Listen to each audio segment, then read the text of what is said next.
हुई, कैसे उठाएगी? बस ये नहीं, आंसर कीजिए, मैं आपको हंसाने के लिए नहीं बोल रहा हूं, गिव मी आंसर। माता जी ने ड्राई क्लीन की साड़ी पहनी हुई, ड्राई क्लीन कराई हुई, बढ़िया जड़ीदार गोटेदार तब काजी, खूब चकाचक महंगा साड़ी है, और बोझ पड़ा है उसमें नाली में। तब क्या करेगी जी मम्मी? बोलिए जी, उठाएगी कि नहीं? उठाएगी ना। काय को? जी मेरा है। काय को उठाएगी? जी मेरा है, चाहे जो हो जाए उठाना ही है मेरा। अच्छा चलो कीचड़ छोड़ो, वो उसने मल त्याग दिया, मल मूत्र त्याग दिया और उसी में सन गया वो। औरों की तो बात छोड़ो, मलमूत्र त्याग दिया, और मलमूत्र हाथों में भी लगा लिया, शरीर में लग गया पूरा। और माता जी ड्राई क्लीन पूरा सेटअप करके जा रही थी, कहां जी? खूब बड़े फंक्शन में, प्रधानमंत्री जी बुलाई थी इनविटेशन में, हमारी शपथ समारोह में आ जाइए। अब बेटा हो गया मलमूत्र में, माता जी क्या करेंगे? बोलो जी, जोर से बोलो। पिताजी तो फिर भी नाक मुंह सकोड़ेंगे, पिताजी तो फिर भी नाक मुंह सकोड़ेंगे, लेकिन माताजी न नाक सकोड़ेंगे न मुंह सकोड़ेंगे। बाद में जाएंगे सपा समारोह में, पहले ये देखो, साफ करेंगे उसे और उसको गोद में ले लेंगे अपने। जब जन्म देने वाली संसारिक मां मलमूत्र में सने हुए बच्चे को, इससे सरल उदाहरण नहीं हो सकता आपके आगे, मलमूत्र में सने हुए बच्चे को अपनी गोद में उठाकर उसे साफ करके अपनी गोद में ले जाती है और साफ करती है और अच्छे अच्छे कपड़े पहनाती है, तो वो तो परमात्मा है। हम कितने पाप कर लें, अगर शरणागति हो गई तो वो हमें क्षमा नहीं करेगा, हमें अपनी गोद में उठा लेगा। सिर्फ क्षमा ही नहीं करेगा, गोद में उठाएगा और कहेगा डोंट वरी, मैं अपनी कृपामयी दृष्टि से तुझे स्वच्छ कर दूंगा, तुझे स्वच्छ कर दूंगा। लेकिन कब? जब तू मेरी गोद में आ जाएगा तब, जब मेरा हो जाएगा तब। प्रॉब्लम यह है कि हम अभी तक भगवान के हुए ही नहीं। गुरुजी ने कितनी बार कहा तिलक लगाया करो, लगाते हो जी? गुरुजी ने कितनी बार कहा माला किया करो, करते हो जी?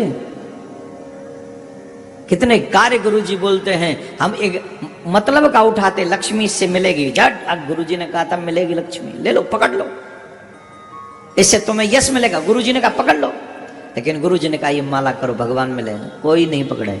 तिलक लगाया करो, बहुत कम लोग पकड़े हैं। कंठी पहना करो, ऑलमोस्ट मिडिल क्लास लोग पकड़े हैं। जो मिडिल क्लास या लोअर क्लास, जो लोअर होना नहीं चाहिए, सामाजिक भाषा बोल रहा हूं, इसे क्षमा करना, वो लोग बहुत श्रद्धावान कैच करते हैं। लेकिन जिनको ठाकुर जी ने थोड़ा बहुत पैसा दे दिया है, वो अपने आप से तिलक का गुरु जी ने तो यहाँ ये इतने में शॉर्ट में काम चला लेंगे। कंठी, हाँ बोले ठीक है थोड़ा देखते हैं, वहां फिर फैशन चलेगा। काहे को जी? वहां की चिंता है कि नहीं? वहां तो भगवान का ही ना रूल चलेगा, वहां थोड़ी ना हम कह देंगे कि ऐसा कुछ कर दो। इसलिए शरणागति मोस्ट इंपॉर्टेंट है, और वो शरणागति मिलती है गुरु जी के माध्यम से। गुरु कृपा करे तो वो शरणागति हो जाए, और जो मनुष्य शरणागत हो जाता है उस मनुष्य को फिर नरक वर्ग जाने की कोई चिंता नहीं रहती है। बोलो राधे राधे, जोर से बोलना पड़ेगा।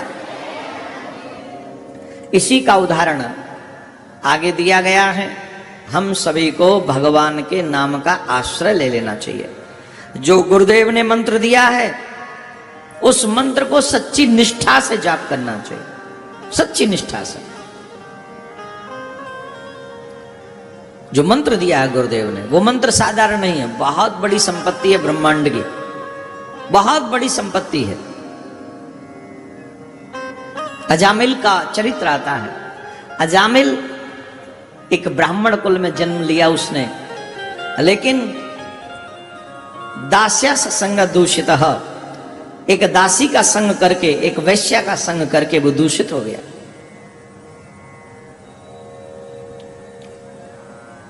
इसीलिए कहते हैं सोच समझ के देखो क्या देखना चाहिए। महाराज एक भी इंद्रिय खराब हो जाए ना, चाहे श्रवण इंद्रिय, चाहे वो दर्शन इंद्रिय, चाहे वाणी, एक भी इंद्रिय खराब हो जाए व्यक्ति को नरक ले जाती है।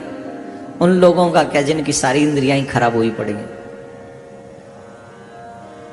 बुरा मत देखो, बुरा मत बोलो, बुरा मत सुनो। आजकल तो उल्टा हो रहा है, अच्छा मत देखो, अच्छा मत सुनो, अच्छा मत बोलो, यही सिखाया जा रहा है। हाँ जी कि ना जी? ईमानदारी से बोलो। आजकल यही सिखाया जा रहा है ना, अच्छा बोलना ही नहीं, अच्छा देखना ही नहीं, अच्छा सुनना ही नहीं। आप एक दो चार गंदी गंदी गाली वाली दे के एक वीडियो डालो, फिर देखो कितने व्यूज आ जाएंगे।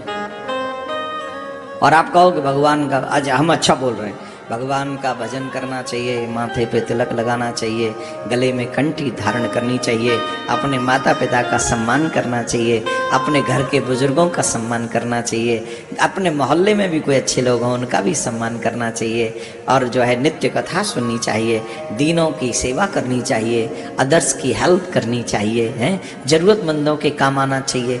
ये अच्छी बात है कि नहीं? जोर से बोलो। इसका वीडियो डाल दो, इसके व्यूज पता है कितने आएंगे? सबसे लोअर। हाँ ठीक है, ये तो हमको पता है, पता है, करेंगे फिर भी नहीं। ये ही दुर्भाग्य है, बुरा सुनने का मन, बुरा देखने का मन, नेगेटिव थिंकिंग। अजामिल तर गया। ये जो यहां भी लोग लेके फोन बैठे हैं, बताओ ईमानदारी से बुरी चीज तो नहीं देखते? कोई ऐसे वैसे डांस वांस के वीडियो तो नहीं देखते हो? जब तक महाराज के सामने बैठेंगे तो एकदम सदाचारी बन जाएंगे, उसके बाद जैसे हैं वैसे ही रहेंगे। यही सोचने का विषय है। महाराज देखे न देखे, भगवान देख रहा है, इस बात से कभी मत भागना, वो ईश्वर देख रहा है। पितृपक्ष में कोआ का क्या महत्व है ये बताएंगे हम, जैसे कथाक्रम पूरा होगा तब। पितृपक्ष में कोए की सेवा से भी पितृ प्रसन्न हो सकते हैं, ये बताएंगे जब कथाक्रम पूरा होगा। अजामिल की बात हम कर रहे थे। अजामिल ने सिर्फ अपने बेटे का नाम पुकारा था, नारायण नारायण। सुनिए ध्यान से, सिर्फ अपने बेटे का नाम पुकारा था, नारायण नारायण कहा था।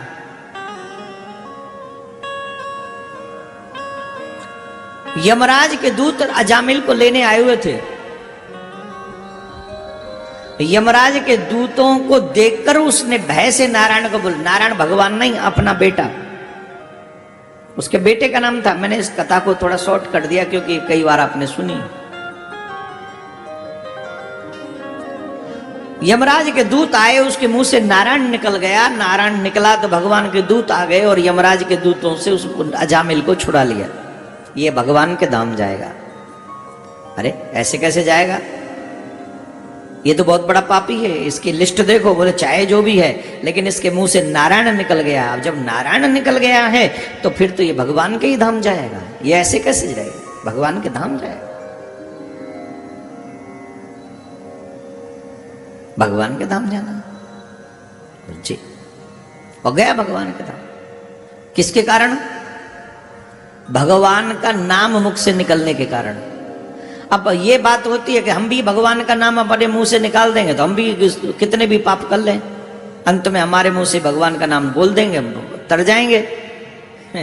जन्म जन्म मुनि जतन कराई, अंत राम कहे आवत नाही। ऋषि मुनि हजारों वर्ष तप इसलिए करते हैं कि हमारे मुख से अंतिम समय भगवान का नाम निकल जाए, लेकिन फिर भी उनके मुख से भगवान का नाम निकलता ही नहीं। क्यों नहीं निकलता है? क्योंकि उतना हो नहीं पाता है। आ जाते कोई काम आगे, लेकिन हमारे मुंह से भगवान का नाम निकल जाए। कई लोग ऐसे सोते सोते रह जाते हैं। हम आपको एक उपाय बताते हैं। जब सोने लगो तो रात्रि में आखिरी शब्द राधे श्याम या राम राम होना चाहिए आपका। क्या होना चाहिए? या तो जो आप कृष्ण युगल उपासक हैं उनको राधे श्याम बोल के सोना चाहिए।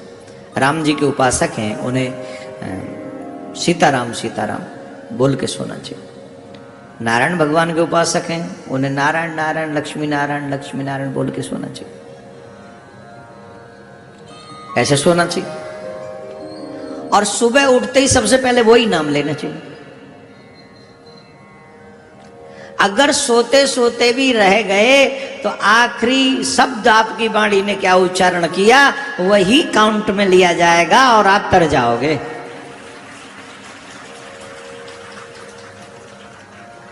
आपकी वाणी से आखिरी शब्द क्या निकला।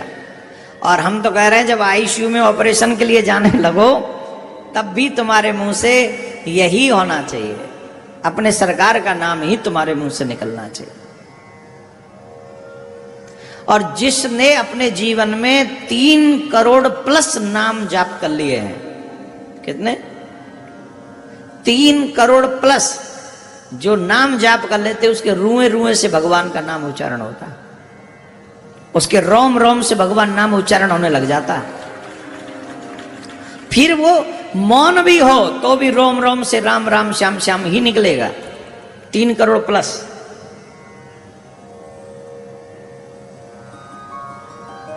तो ये इसलिए तो गुरुजी ने कहा कि 16 माला करो। लोग कहते टाइम नहीं एक ही कर ले, ये को मत करे, हम पे कहा जा रहा है। हम तो कह देंगे ठाकुर जी दीक्षा ले आयो हमने दे दी, अब जी जाने जाओ काम जाने। और जो भजनानंदी होते उसके लिए तो गुरुजी खुद ही कहते ठाकुर जी जरा देख लेना बड़ा अच्छा आदमी है। सच्ची में दिखता है ना, लिफाफे में पैसा दिखता है, चेहरे में भजन दिखता है। याद रखो। हाँ सच्ची बता रहे हैं। गुरुजी 2 ही चीज से प्रसन्न होते हैं। लिफाफे में कितनी दक्षिणा है और चेहरे पे कितना भजन है। मोस्टली गुरुजी 99% गुरुजी प्रसन्न होते हैं तुम्हारा चेहरा देखकर। इस चेहरे में तेज कितना है, भजन कितना है। और भजन का तेज अलग होता है चेहरे पे, वो अलग दिखता है। और आपका भजन अगर है तो गुरुदेव बिना मांगे आपको इतने आशीर्वाद दे देंगे आप सोच नहीं सकते। आप मांग भी नहीं सकते, इतने मिल जाएंगे। तो जब आप पितरों के लिए कथा सुन रहे हैं तो सावधानी पूर्वक पूरे प्रसंगों को ध्यान से सुने। अजामिल के मुख से अंतिम शब्द निकल गया नारायण, तो वो तर गए। आप जब गुरु के द्वारा दिया हुआ मंत्र जाप करेंगे तो आप नहीं तरेंगे क्या जी? आप भी तरेंगे। आप लोग भी थोड़ा इधर उधर खिसक जाओ, इनको बताना जरूरी नहीं है। थोड़ा और खिसक जाओ इधर, और वहीं नहीं खिसको, थोड़ा और है ना जगह इधर, और जाइए। कितना अच्छा शिष्य है। गुरुजी बोले तो भी वहीं की वहीं है। फिर कहेंगे गुरुजी हम तरे नहीं, हम तरवाएं तुम्हें। और बोलो राधे राधे। और जोर से बोलिए, और जोर से बोलिए। अजामिल उपाख्यान के बाद में एक और प्रसंग की ओर आप बढ़िए। प्रसंग तो बहुत हैं, अद्भुत प्रसंग है, लेकिन हम लोगों को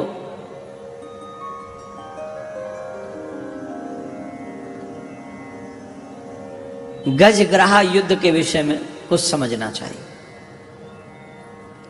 जिस तरीके से सांसारिक पारिवारिक भरण पोषण में हम अपना जीवन व्यर्थ कर रहे हैं, वैसे ही भागवत में एक कथा आती है गजराज की। किसी से भी पूछो भजन करो, बोले महाराज परिवार बहुत बड़ा है, टाइम नहीं है। स्पेशली पुरुषों की संख्या इसमें ज्यादा है। मॉडर्न कुछ माताएं बहन भी ऐसी हैं जिन्हें ना अपनी चिंता न परलोक की चिंता। फैशन हावी हो गया बहुत ज्यादा। पति की कमाई का 25% तो फैशन पे ही चला जा रहा है।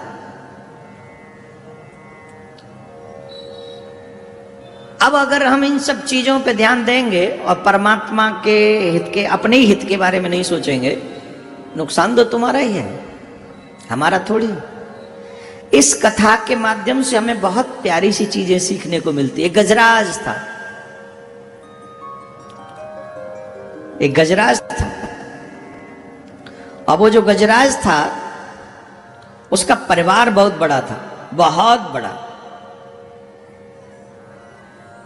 बहुत बड़ा था उसका परिवार। 300 उसके बच्चे थे, 50 उसकी पत्नियां थीं। मस्त रहा करता था।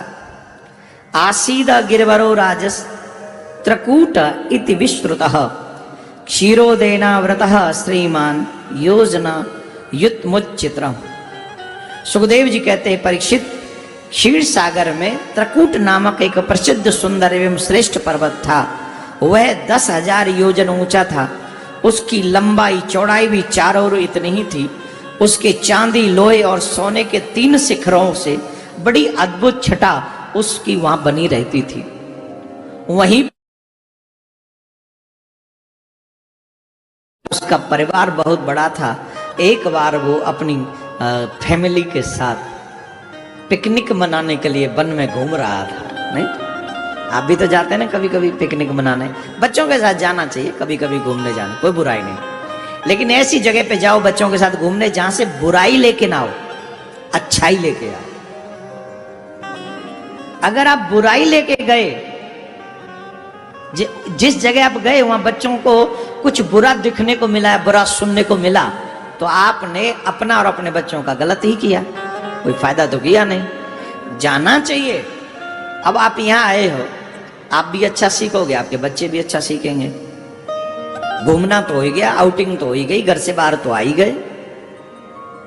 और इसी जगह पर आप विदेश घूमने जाओ, समुद्र के तट पे जाके बैठ जाओ, वहां क्या देखोगे, क्या सीखोगे, क्या बोलोगे? बोलो, बच्चे क्या सीखेंगे आपसे? और वो भी समुद्री तट पे पहुंच जाओ तुम, विदेशों के समुद्री तट पे। महाराज वहां तो तमाम पागल लोग रहते, वहां तो ऐसे पागल लोग रहते पूछो ही नहीं। एक बार हम ऑस्ट्रेलिया गए, और ऑस्ट्रेलिया गए और हमको एक, पहली बार गए थे ऑस्ट्रेलिया, एक ही बार गए, फिर तो गए भी नहीं। एक बार ऑस्ट्रेलिया गए और एक महानुभाव आए, वयोवृद्ध थे।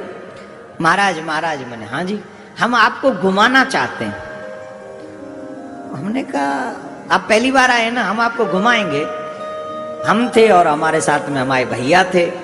तो हम बोले, कहाँ घुमाओगे? बोले, नहीं, आप सिर्फ हमारी गाड़ी में चलो, आप अनुमति दो, हम चलेंगे, ले चलेंगे। हमने कहा, हमें कहाँ पड़ी इस चीज से? बोले, नहीं, आप चलो, हमारे लिए चलो। हम चल पड़े। अब वो महाराज उन्होंने हमें समुद्र के तट पे लाके खड़ा कर दिया। ऑस्ट्रेलिया में कौन सी जगह थी वो, हम कहाँ गए थे हम? एक जगह राजधानी थी, आई थिंक सो, ऑस्ट्रेलिया की राजधानी जो भी रही हो। अब वहां समुद्र पे लाके उन्होंने गाड़ी रोक दी। हमने समझा जैसे समुद्र हमारे यहाँ होता है, जगन्नाथपुरी इत्यादि का पूजनीय स्थान होता है, शायद ये दर्शन, और समुद्र का दर्शन करना चाहिए। समुद्र का दर्शन हमारे लिए, हम सबके लिए पुण्यदायी होता है। सागर सभी नदियों का श्रेष्ठ है। हमको जाके खड़ा कर दिया। हमको जब खड़ा किया तो वहां मतलब हम उतर ही नहीं सकते थे। हमने कहा, जी हमने कर लिए समुद्र के दर्शन, हमें ले चलो। अरे महाराज आइए ना थोड़ी देर। मैंने, बिल्कुल नहीं, हम एक सेकंड नहीं रुके यहाँ। और हम वापस आ गए। क्यों आ गए? हम वहां सीखेंगे क्या? हम वहां देखेंगे क्या? हम करेंगे क्या वहां? वापस आ गए, बैक टू पेविलियन, एकदम उल्टे पांव। यही सोचना है हमें, जाना कहाँ है, वहां जहां जा रहे हैं वहां से सीखेंगे क्या, आप देखेंगे क्या, बोलेंगे क्या, सुनेंगे क्या, ये महत्वपूर्ण है। आप अगर कहीं जा रहे हो अपने बच्चों के साथ तो आपको ये पता होना चाहिए कि ऐसी जगह चलना है जहां से बुरा ना लेके आए, कुछ अच्छा लेके आए। अपने पितरों के लिए कथा सुनने वाले लोग, आज पितृपक्ष में मैं आपको बताऊंगा कि कौए का क्या महात्म है पितृपक्ष में। जब ये कथा क्रम पूरा हो जाएगा और आपके घर की मुड़ेल पर अगर कौआ आया है तो विशेष बात जो है वो आज हम आपको बताएंगे। तो आप सभी जब आस्था पे कथा पूरी हो जाएगी तो हमारे पास आ जाएंगे YouTube चैनल पे और वहाँ पूरी कथा को सुने। वैसे कथा क्रम पूरा सुन ही रहे हैं आप। मुझे एक शिकायत भी है आप लोगों से। कल थोड़ी देर के लिए डिस्टर्ब हुआ था, लाइट चली गई थी यहाँ पे किसी कारण से, YouTube पे जब चल रहा था। तो कई लोग तो इतने अच्छे धर्मात्मा, वो 1 सेकंड भी बर्दाश्त नहीं करते। वो चलो चलो चलो चलो, कहाँ चलो, कथा पूरी थोड़ी हुई है। अरे कोई प्रॉब्लम आई है 1 आध मिनट की या 30 सेकंड की, वो 30 सेकंड आप थिर नहीं हो सकते, रुक नहीं सकते। इतनी क्या औलायती है भैया। आपको पता है कि कथा 1 बजे तक होगी तो कम से कम 1 बजे तक तो टिके ही रहो उस जगह पर। कई बार टेक्निकल प्रॉब्लम हो जाती है, आपको भागने की पड़ जाती है, आपसे कथा छूट जाती है, कई अच्छी चीजें छूट जाती हैं आपसे। उस बीच में हमने कई चीजें बताई भी थी कल। तो इसको धैर्य के साथ सुनना चाहिए। धर्म धैर्य का विषय, छोटी छोटी वो वीडियो नहीं है, क्लिपिंग नहीं है 30 सेकंड वाली सुनी और निकाल दी। यूं मत करो, ठिके रहो, सेट करो और बैठ जाओ और 1 बजे तक बैठे रहो, ऐसा होना चाहिए। तो पूरी इस क्रम को आप लोग सुनेंगे और समझेंगे। तो कहां थे हम? वो अपनी फैमिली के साथ भ्रमण कर रहा था गजराज। तो फैमिली जब साथ में हो, हस्बैंड साथ में हो, पापा जी साथ में हो, तो बच्चों का इंटरेस्ट कहीं अलग ही होता है, खाने पीने पे बढ़ा जाता है। पत्नियां भी कहती हैं गोलगप्पे खिला दो और बच्चे भी कहते हैं ये खिला दो, वो खिला दो, चिप्स खिला दो। मैं तो कहता हूँ ये कोल्ड ड्रिंक मत पिया करो, अपने देसी पिया करो, लस्सी वस्सी चकाचक, गन्ने का जूस पियो, लस्सी पियो, नींबू पानी पियो, आपको स्ट्रांग रखेगा सच्ची में। तो बाकी का वो करो जो आपका मन करे, उचित शरीर के लिए जो ठीक ना हो वो नहीं करना चाहिए। तो वो गए, बोले जल पीना है, थोड़ा जल विहार करेंगे। बोले ठीक है, जल विहार करना है तो चलो हमारे साथ। तो वो सरोवर में चले गए जल विहार करने के लिए। कहाँ चले गए जी? सरोवर में जल विहार करने के लिए। अब जल विहार करने के लिए गए तो वो हाथी क्या करता था, अपनी सूंड में जल भरता था। और जो प्यारे प्यारी थी ना, प्यारी मतलब पत्नी, प्यारे मतलब बच्चे। बच्चे कई होते हैं, मतलब पहले तो होते ही थे कई, आजकल थोड़े पता नहीं क्या कुछ हो गया है। हम तो हमारा एक ही रह गया अब तो। आजकल की स्थिति तो पता नहीं। और आजकल के बच्चे एक और चीज की तरफ बहुत जल्दी बढ़ रहे हैं, वो शादी में इंटरेस्ट नहीं ले रहे। आप नोट करिए इस बात को। आजकल के बच्चे नहीं चाहते, बाकी के सब चाहते, घूमना फिरना खाना पीना सब चाहिए, शादी नहीं करते। रिस्पॉन्सिबिलिटी आ जाएगी, ये फालतू का काम नहीं, गलत। 25 साल तक की आयु बेटे की हो तुरंत शादी कर दो। 23, 24, 25 लास्ट होनी चाहिए बेटे की, और बेटे की 20, 21, 22 तक कर दो। क्योंकि जब वो 50 का होगा ना तो उसका बच्चा 25 का हो जाएगा, उसका रिटायरमेंट होगा, बच्चे के कंधे जवान होंगे और बच्चा संभाल लेगा अपने घर की जिम्मेदारी। क्यों हमारे यहाँ ये विधान है बच्चों के लिए, आप समझिए साहब। हम लोग क्रम तोड़ रहे हैं। 40 साल के हो जाने के बाद महाराज अब शादी करनी है, अब लड़की नहीं मिल रही, कहां थी मिलेगी बुढ़े, कौन करेगा तेरे संग ब्याह, तुम बचो ही कहा है, तू है कौन, अब कौन करेगा तेरे संग ब्याह। बुढ़ापे में जब संन्यास लेने की बारी आ रही है, अब तुम विवाह करोगे साहब, कोई बात हुई। हमारे यहां क्रम है, पुत्र जवान हो पिता वानप्रस्थ को जाए। किस लिए? वो क्रम आपके परिवार की जिम्मेदारियां निभती रहें। 25 साल तक ब्रह्मचर्य, तब तक पिता कमाए। 25 साल विवाह हो जाए तो फिर पिता वानप्रस्थ में जाए और बेटा अपने गृहस्थ को चलाए।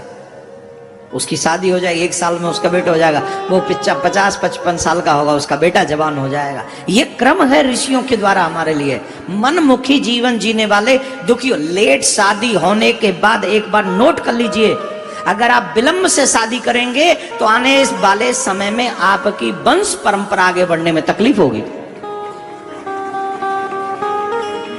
अरे भैया सांची सांची सुन ले, तू विश्वामित्र की औलाद तो हतना है क्या?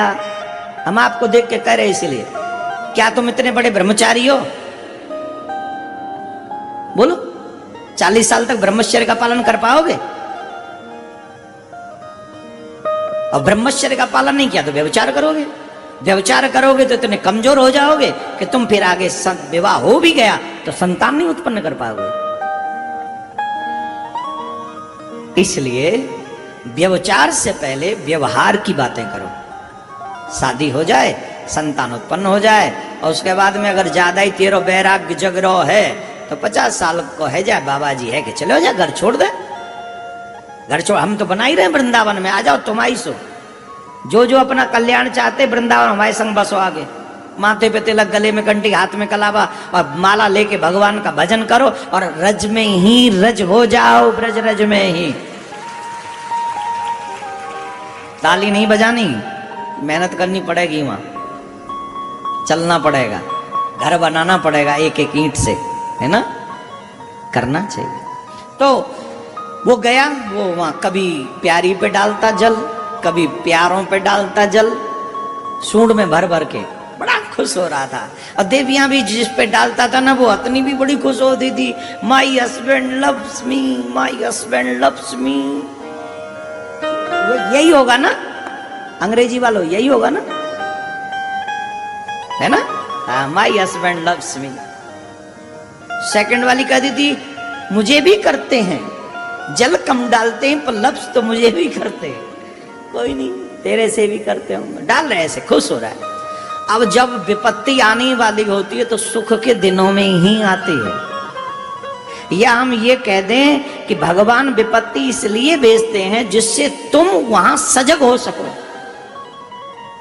तुम जाग सको, तुम सावधान हो सको। मेरा निवेदन है, अच्छा करते हुए भी तुम्हारे जीवन में अगर कभी विपत्ति आ जाए तो ये मत सोचना कि ठाकुर जी तुमसे नाराज हैं, ये सोचना कि ठाकुर जी मुझे सावधान करना चाहते हैं।